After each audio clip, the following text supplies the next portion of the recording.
The $1 mystery. Jake was not rich. In fact, he barely had enough money to eat each day. He lived in a small metal hut near the edge of the city, where the buildings turned into scrapyards in silence. People called him Junk Man because he fixed broken things and sold them for small coins. One hot afternoon, Jake walked past a scrapyard he hadn't visited before. A big rusty sign read, "Space Tech Salvage. Everything must go." He paused and looked inside. Old machines, broken robot arms, cracked solar panels, and forgotten metal boxes were lying in every corner. A short, bald man with yellow goggles appeared from behind a broken ship wing. "Looking for treasure, human?" the man asked, grinning with dirty teeth. Jake shook his head. "Just looking," he replied. The man pointed to the back of the yard. "Go see that big rusty container. Nobody wants it. Give me $1 and it's yours." Jake looked where he pointed. There, sitting in a pile of trash, was a huge shipping container. It was rusty, dented, and covered in strange symbols. It didn't look like anything from Earth. Curious, Jake walked over. The metal surface felt cold, even in the heat. Strange markings glowed faintly when he touched it. His heart beat faster. "Just $1?" Jake asked. "Yes, take it before I change my mind," the man said quickly. Jake gave him the only dollar he had left in his wallet. The man laughed, shaking his head. "You just bought a piece of space trash, kid."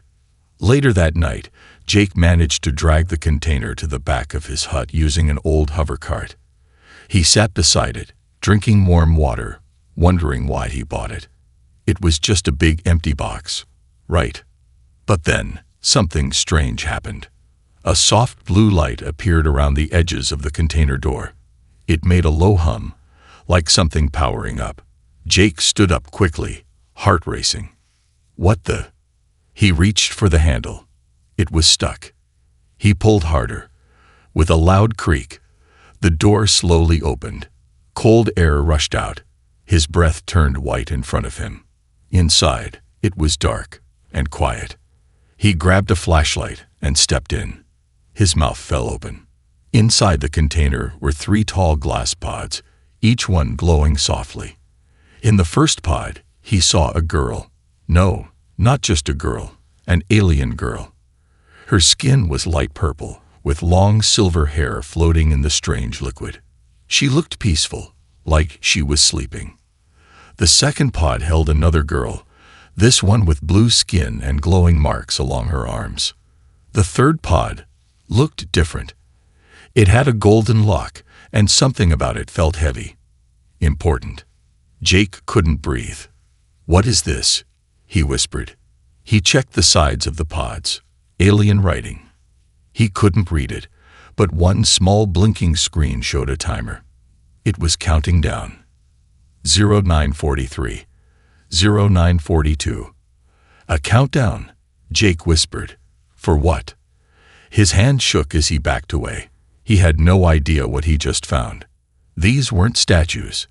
They were real beings, frozen in some kind of sleep, hidden for who knows how long. He ran to his tiny computer and scanned the container markings. Origin, unknown system. Cargo, X-class biologicals. Status, lost in transit. His eyes widened. Lost in transit. This container, it wasn't trash. It was a missing delivery, maybe even stolen. His mind raced. What if these girls were meant to be sold as slaves? Or worse. He ran back inside. The countdown was now at 02:17.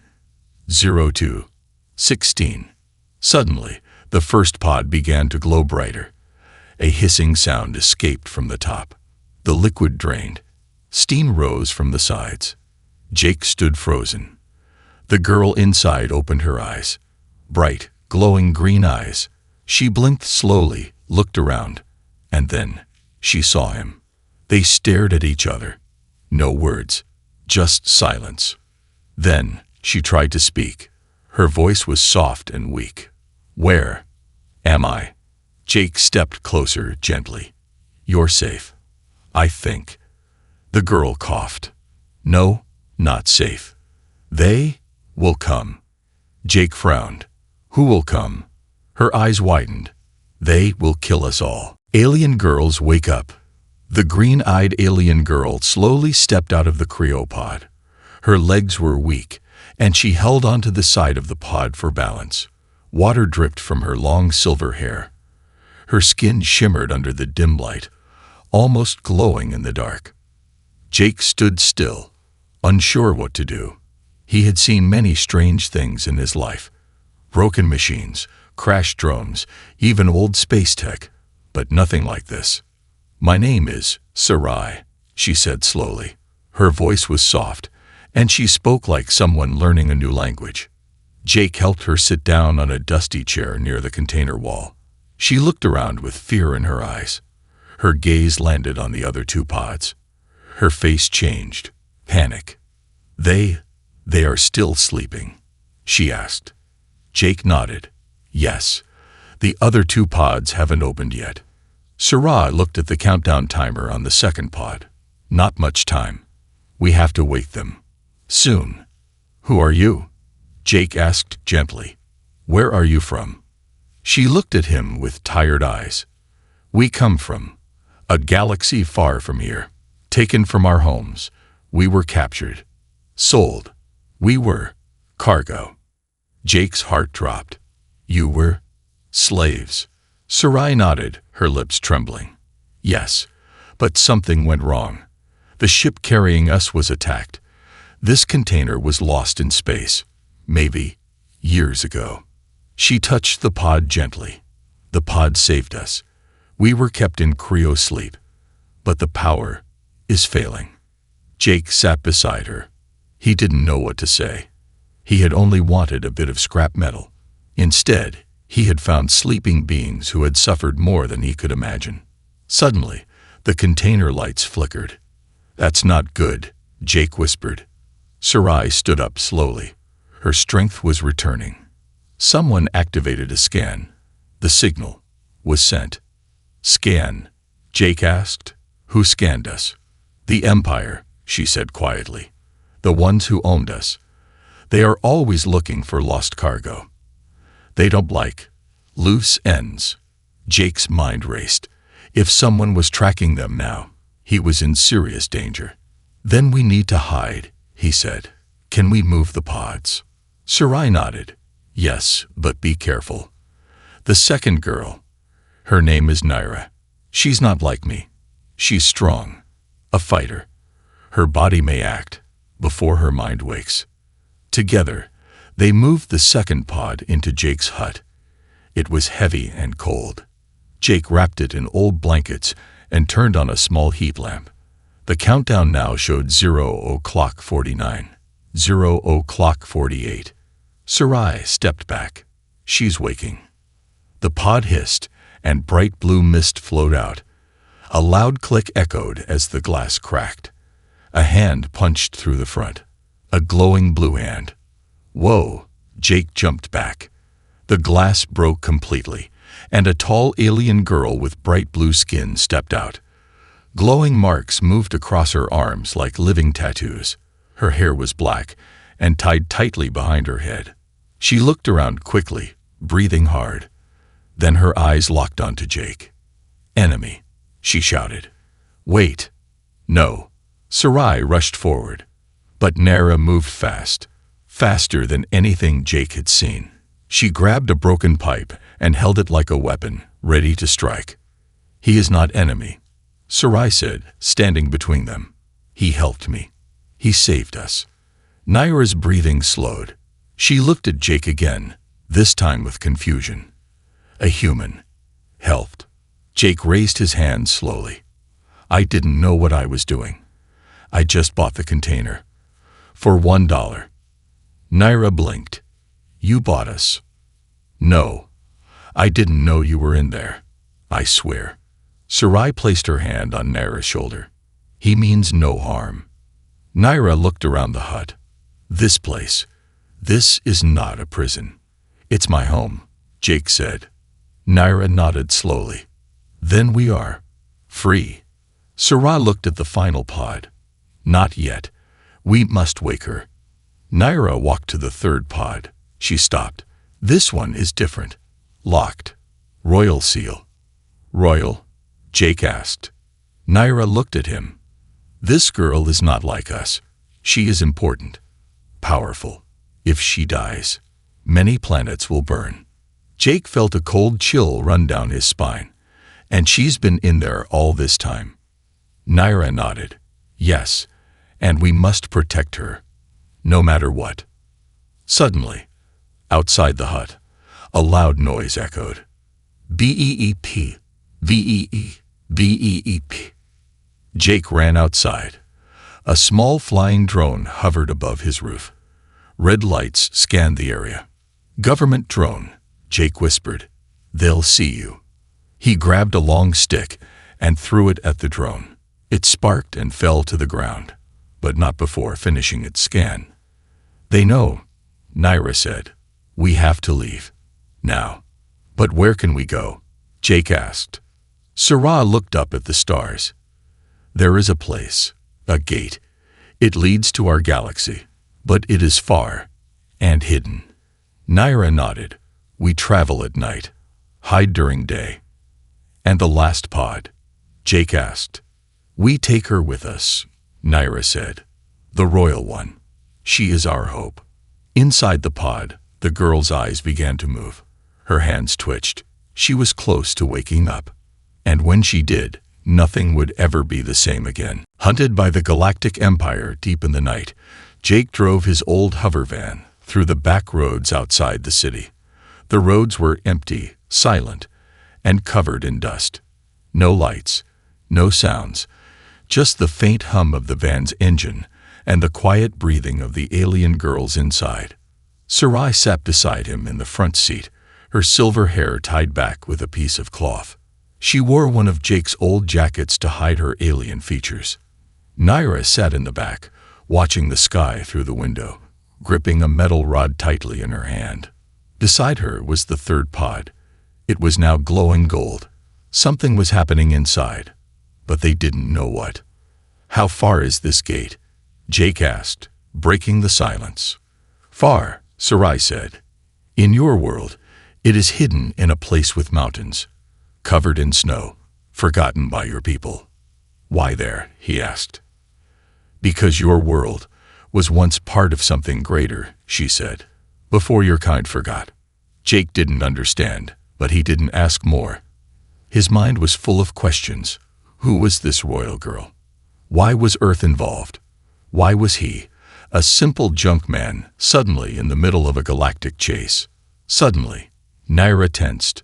Stop the van. Jake hit the brakes. What is it? He asked. Naira opened the back door and stepped out. The cold night air rushed in. She pointed at the sky. Jake followed her gaze. Above them, 3 black dots floated, silent and still. What are those? Jake whispered. Scouts, Naira said. Empire scouts. They found us. Saray's voice cracked. They're here. Jake's heart raced. What do we do? Naira walked to the back and opened a metal box. She pulled out what looked like a glowing crystal blade. We fight if we must. Wait, fight. Against what? Spaceships, Jake shouted. They won't attack from the air, Naira said. Too risky. They'll send soldiers. Hunters. Hunters, Jake repeated. Sarah looked at him with wide eyes. They're not human, not even alive. Machines made to capture, not kill, unless told to. Naira closed the door. We drive off-road, through the forest. Jake nodded. Hold on. He turned the van sharply and drove off the road into the trees. Branches scraped the sides of the van. Bumps shook them, but Jake kept going. Behind them, the black ships moved closer.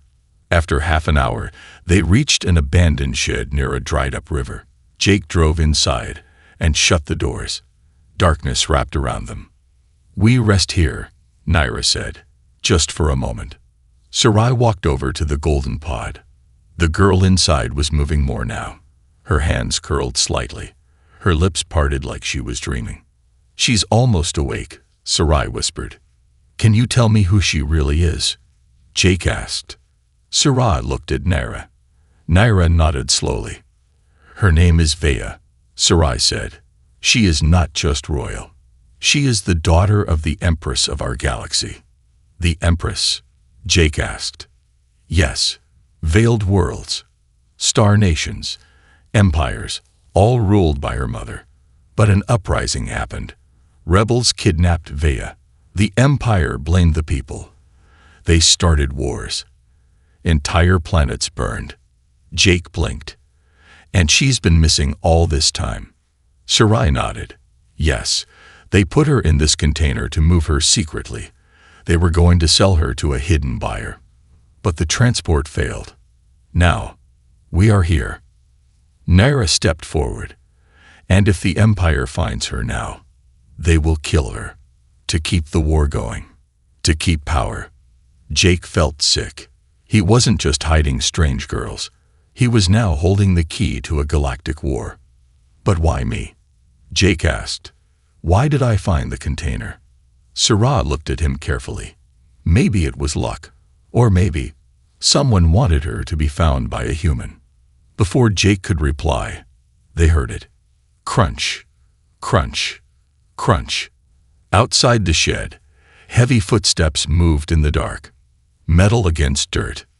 Naira grabbed her blade and stood near the door. "They're here," she whispered. Jake turned off all lights. Inside the shed, only the soft glow of the golden pod remained. Suddenly, the door creaked. A tall shadow stood outside. Clang! A sharp sound hit the metal. Naira jumped forward, slamming the door shut. A loud voice echoed from outside. It was not human. Cold. Robotic. Unit 42. Human property detected. Biological cargo detected. Surrender now. Jake's hands shook. "What do they want?" "To take her," Naira said, "and to erase you." Before Jake could answer, the golden pod began to open. A bright light filled the shed. The air grew warm. Wind started spinning inside the room. Jake turned to see the girl, Vea, rise slowly from the pod. Her eyes were glowing gold. Her hair floated like fire in water. She looked at Naira, at Sarai, then at Jake. "You are the one," she said. Naira dropped her blade in shock. "She speaks the old tongue." Vea stepped forward and touched Jake's hand. Her skin was warm and bright. "You opened the seal," she whispered. "Only one with old blood can do that." Jake blinked. "What do you mean?" Sarai gasped. "Jake, you're not just human. Royal blood in a rusty box." For a long moment, no one spoke. The inside of the shed was still glowing from the opened cryopod. The air felt charged, like lightning had touched the walls. Jake stood frozen as the strange alien girl, Vea, touched his hand with hers. Her skin was golden and warm, and her eyes were glowing brighter than before. Her voice was soft, but every word felt like it echoed in Jake's bones. "You have the old blood," she whispered. "You are not just human." Jake's mouth opened, but no sound came out. Sarai stepped closer, stunned. "Vea, what do you mean?" Vea didn't look away from Jake. "There is a mark, hidden inside him. Only ancient ones could open royal seal. Only the chosen line." "But I'm just a junk man," Jake said quietly. "I fix broken fans and trade metal for coins. I live alone in a hut." "You were hidden," Vea said. "Hidden well. But the blood remembers." Naira stepped forward slowly. "Is he part of the ancient builder race?" Vea nodded. "His ancestors built the first gates.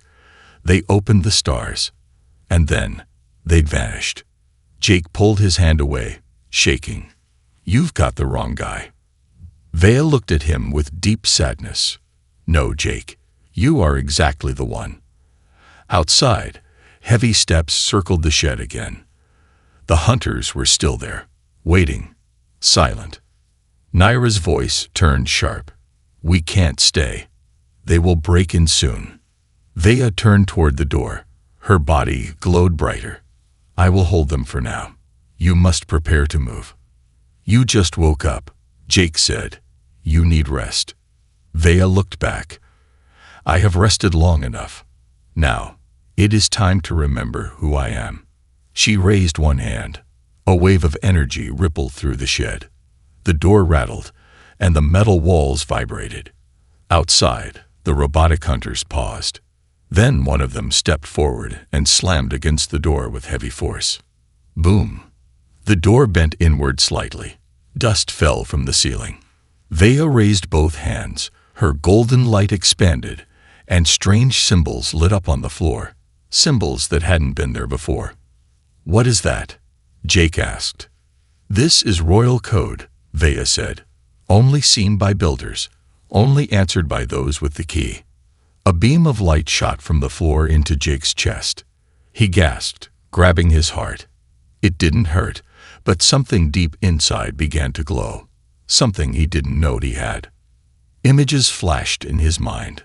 Planets with rings, stars exploding in silence, cities made of crystal, a giant gate floating in space, and a woman's voice whispering, "He will be found in dust, but rise in gold."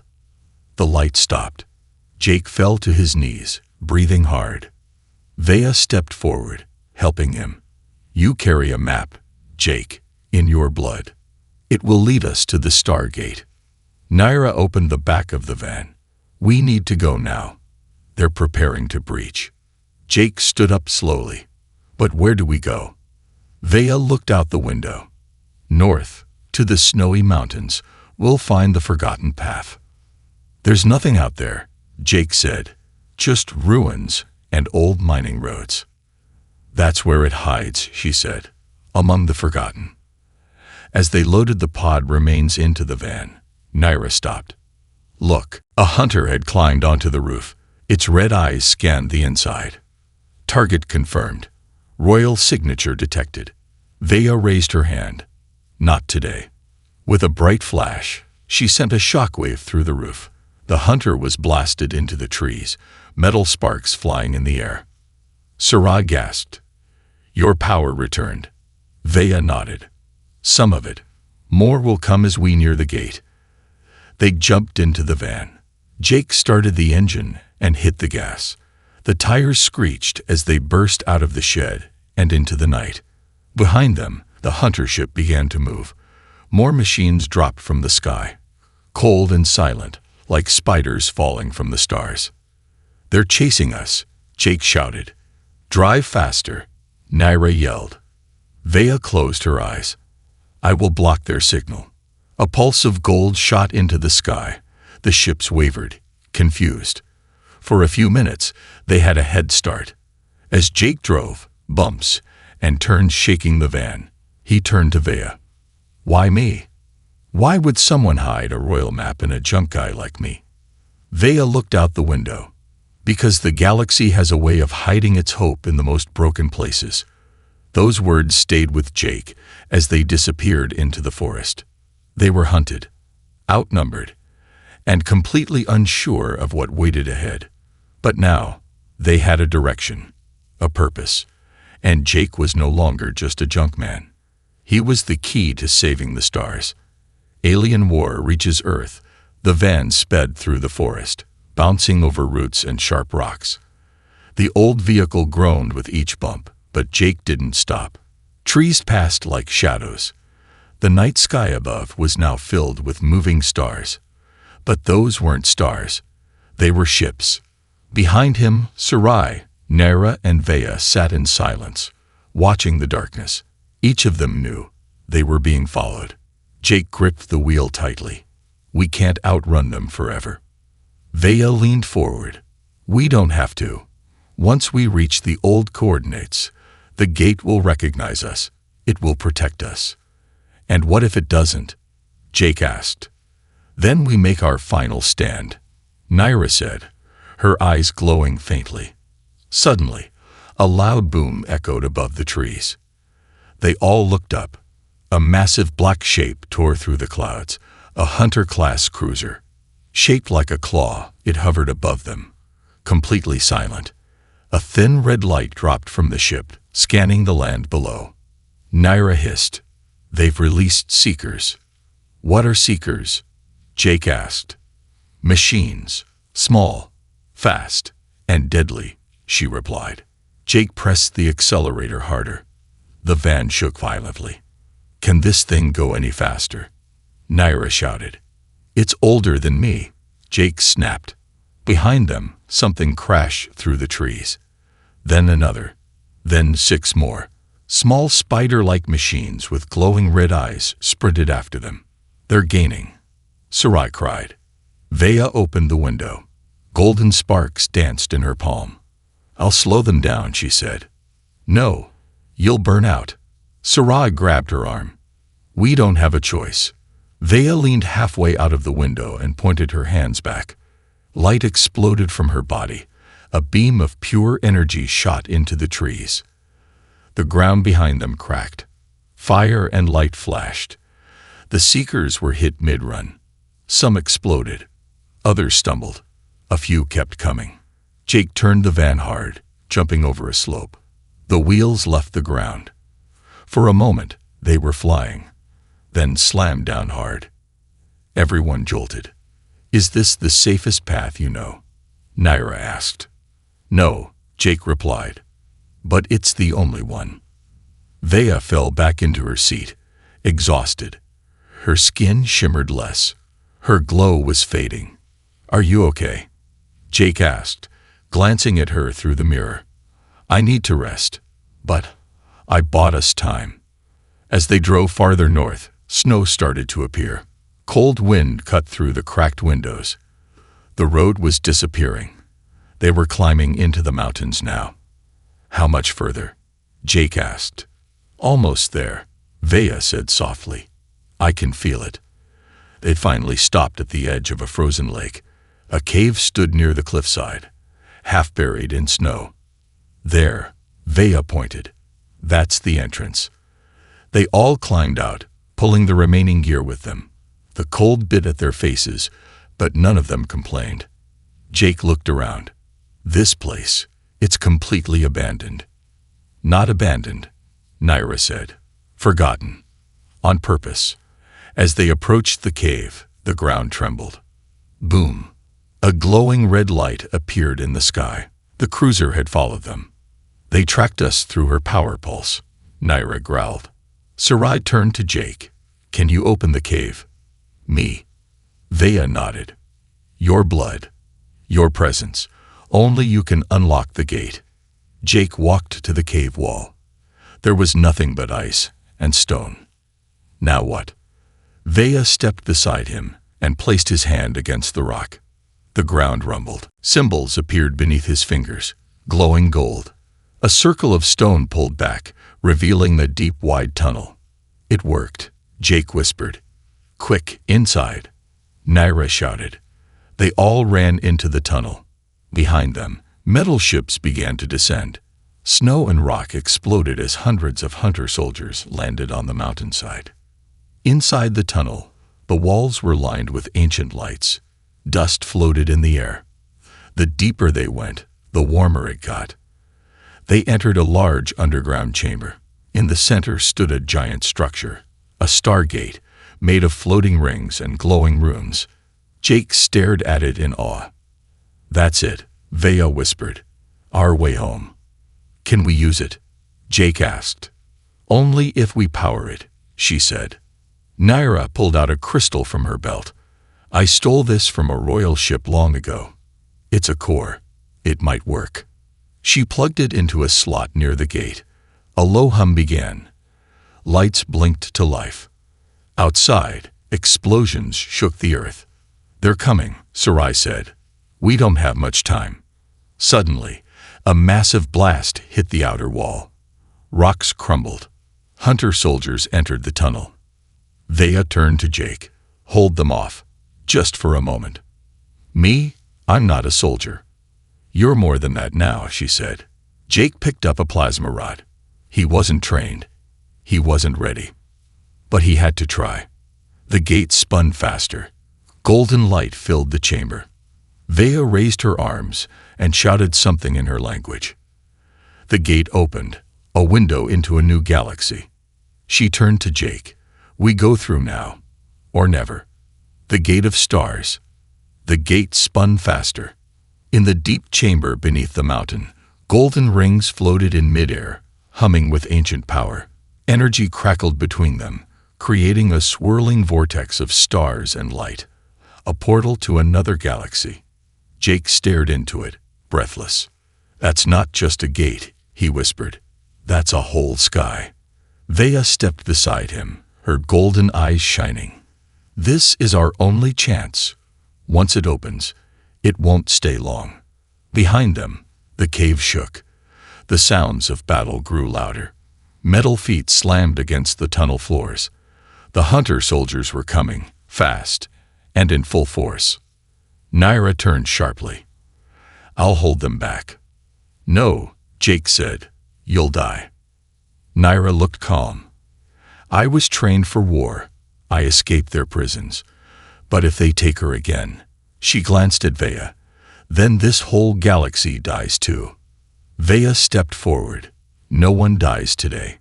She raised her hand, and the walls of the chamber lit up with ancient symbols. A voice filled the space. Not hers, not Jake's, but a voice of the gate itself, speaking in a language older than stars. The words echoed in Jake's mind. Bloodline confirmed. Builder presence detected. Activation complete. The gate roared. A beam of light shot upward, opening the sky above. The snow outside parted. Clouds swirled. Even the hunter cruiser above shook in response. Jake turned back. Hundreds of soldiers were running through the tunnel now. Tall machines with glowing eyes and clawed arms. Sarad pulled Jake behind a pillar. You must get Vea through that gate. If she dies here, the Empire wins. What about you? Jake asked. We'll give you time, she said softly. He wanted to say more, but Nigo's soldier burst through the opening and fired a blue bolt, narrowly missing his head. Naira shouted, Move! The chamber became a war zone. Blaster fire lit the walls. Nebo machines charged in formation. Naira and Sarai fought side by side, blade and light. Vea knelt near the portal. Her body glowed brighter than ever. Energy flowed from her hands into the gate, keeping it open. Jake ran to her. Can't we all go through now?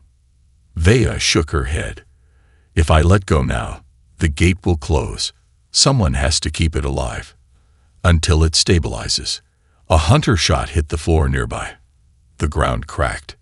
Jake, she said, touching his chest, you're the last of the builders. The gate knows you. The galaxy needs you. Not just to protect me, but to lead. Jake's heart thudded. Me? I'm just. You're not just anything, she said. You were chosen before you were born. Sarai screamed. More hunters flooded in. She fell to one knee. Naira ran to cover her, slashing through 3 machines in one move, but there were too many. Jake looked at Vea. You can't do this alone. She smiled. I'm not alone. Then she pulled him forward, into the light. The moment Jake stepped into the gate, he felt like he was floating in space. Stars swirled around him. Memories, not his own, filled his mind. He saw ancient builders creating planets, opening portals, guiding lost species. And then, he felt peace. Suddenly, Nebo soldiers reached the gate. One fired at Jake mid-transition, but a blur of blue and silver blocked the shot. Naira. She stood between Jake and the hunter, taking the blast with her armor. Go, she shouted. Naira. Go, Jake. Save her. Save everything. Then Jake disappeared into the stars. On the other side, Jake tumbled through golden air, landing on soft glowing grass. He looked up. A new sky, 2 suns, floating cities above the clouds. He turned. Vea stepped through behind him. But she fell. Vea. He caught her. Her glow was fading. You used too much power, Jake whispered. I had to, she breathed.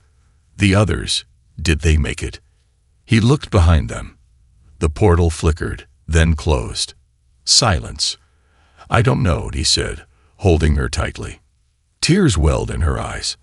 I failed them. Jake shook his head. No, you got us here. And now, we finish what they started. Above them, lights flashed in the clouds. Ships, royal ships, were arriving. They had entered the galaxy of queens and kings, of war and rebellion, of hope. Vea looked up, smiling faintly. We're home. Jake held her hand. He wasn't just a junk man anymore. He was the last builder.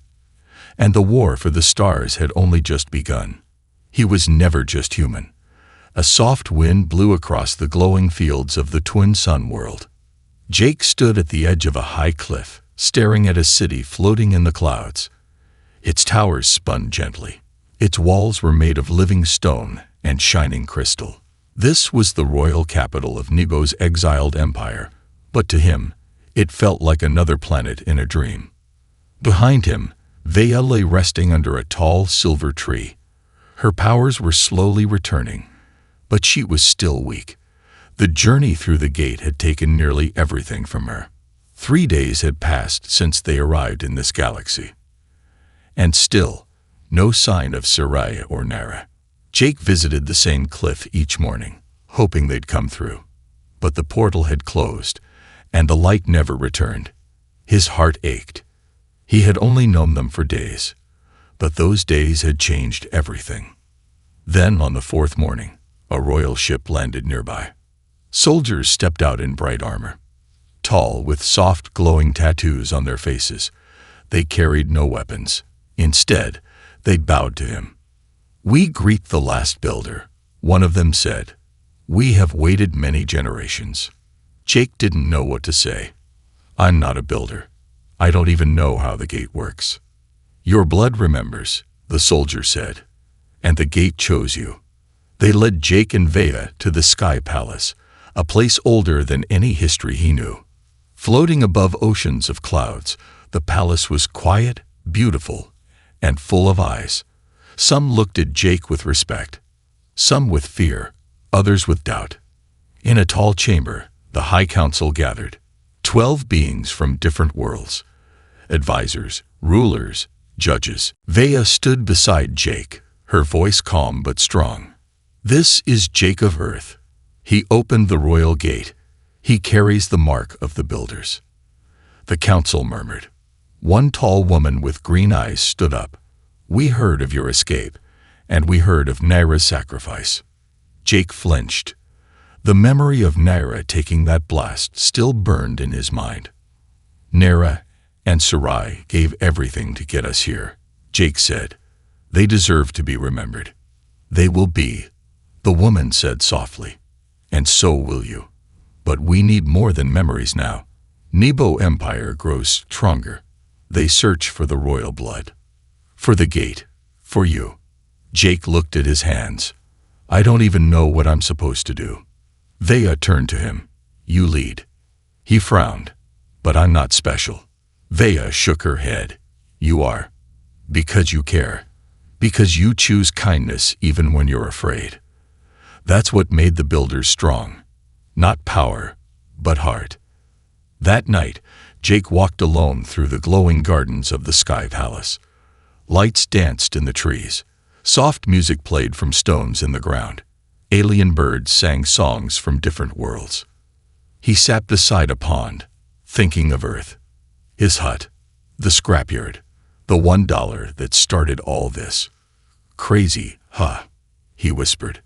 A voice behind him replied, "You have no idea." Jake turned, and his heart stopped. Naira stood there, armor cracked, one arm wrapped in bandages. Behind her, Sarai limped forward, smiling weakly. "You made it." Jake stood up, eyes wide. "But how?" Naira smirked. "We followed your signal." Barely. The portal was closing. But she nodded at Sarai, used the last of her light to hold it open. Jake ran forward and hugged them both. They didn't stop him. "We thought we lost you," he whispered. "Not yet," Naira said. "Not until it's over." A week later, Nebo's ships reached the edge of the royal galaxy. War was coming. But this time, they weren't running. Jake stood at the top of the Great Wall, wearing robes marked with builder symbols. Beside him stood Vea, glowing with full power again. Behind them, Naira led the fighters. Sarai healed the wounded. As the stars filled with enemy ships, Jake raised his hand. A signal went out through the stars, across gates, into sleeping worlds. And something answered. The ancient builder's legacy woke up. Gates opened across galaxies. Hidden ships returned. Old friends from forgotten planets came to join them. The humans weren't alone anymore. And Jake was no longer a junk man from Earth. He was the bridge between past and future. He was the light in a galaxy filled with shadows. He was the one who bought a rusty box for $1 and opened the stars.